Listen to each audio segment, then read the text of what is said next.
नमस्कार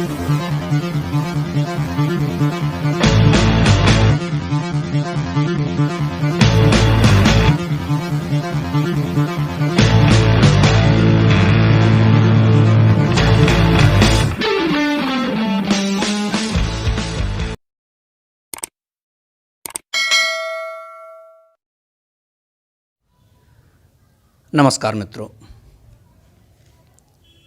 मैं अपने इस चैनल में सभी श्रोताओं का स्वागत करता हूं।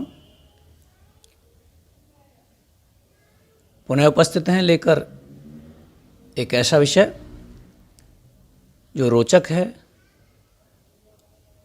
समाज और राजनीति के बारे में आपको लाभदायक होगा और जीवन में भी उपयोगी सिद्ध होगा। आज के चर्चा में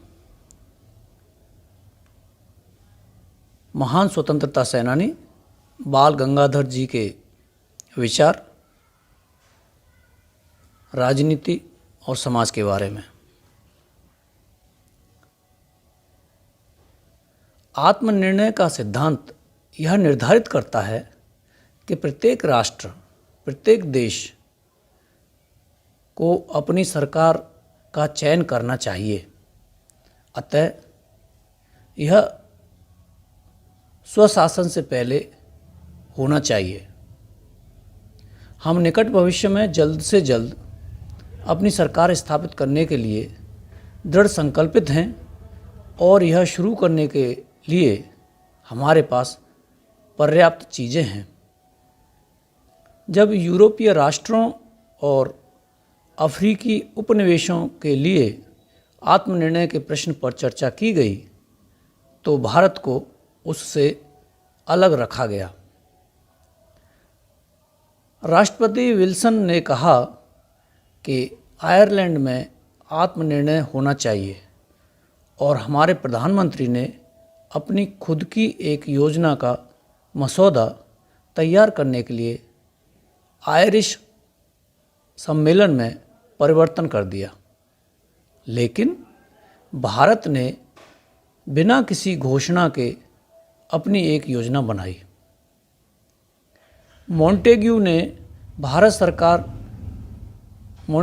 भारत आकर नौकरशाही के सदस्यों के परामर्श से मौके पर अध्ययन किया जो इस देश में किसी भी तरह के स्वशासन के विरोधी थे। उन्हें एक योजना तैयार करनी है और निर्णायक के रूप में कार्य करना है तथा जनता और नौकरशाही के बीच एक समझौता करना है। हम एक जिम्मेदार सरकार चाहते हैं जिस पर नौकरशाही सहमत हो, सिवाय इसे स्थापित करने की प्रक्रिया और समय को छोड़कर। हालांकि मैं आशावादी हूँ, लेकिन मुझे लगता है कि मोंटेग्यू की योजना की संभावनाएं उतनी उज्जवल नहीं हैं जैसा कि बहुत से लोग कल्पना करते हैं।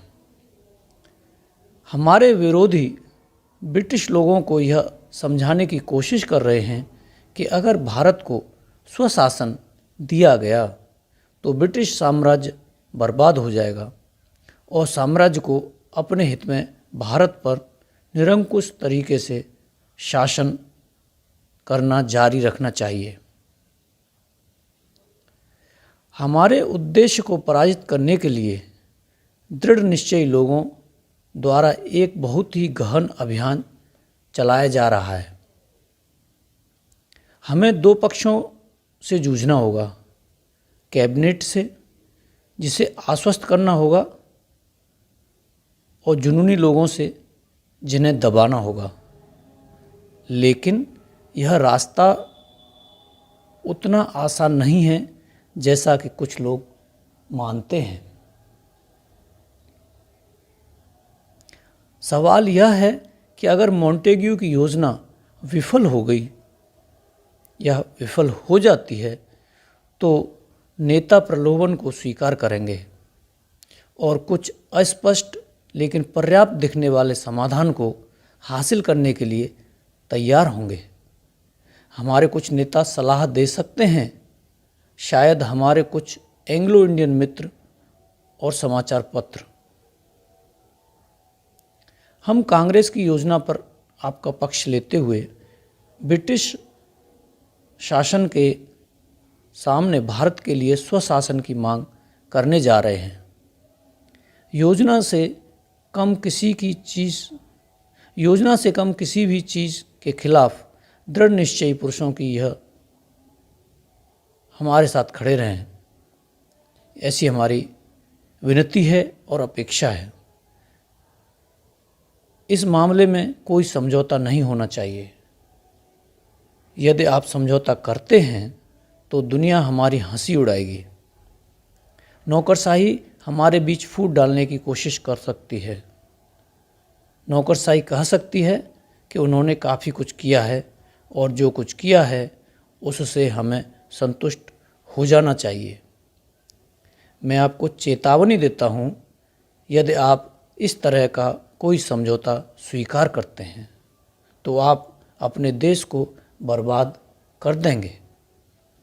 मैं चाहता हूँ कि आप सावधान रहें, चौकस रहें और दृढ़ निश्चयी व्यक्ति के रूप में कार्य करें और कांग्रेस एवं मुस्लिम लीग के संकल्प के साथ खड़े रहें। यह लेख छपा था 27 मार्च 1918 में मुंबई में दिए गए एक भाषण का अंश के रूप में। मित्रों, आपने सुने आज़ाद होने से पहले भारत में संघर्ष के दौरान बाल गंगाधर जी के विचार समाज और राजनीति के पक्ष पर। मुझे आशा है आपको यह लेख अच्छा लगा होगा, आप लाभान्वित हुए होंगे। हमसे जुड़े रहने के लिए जुड़े रहें। धन्यवाद।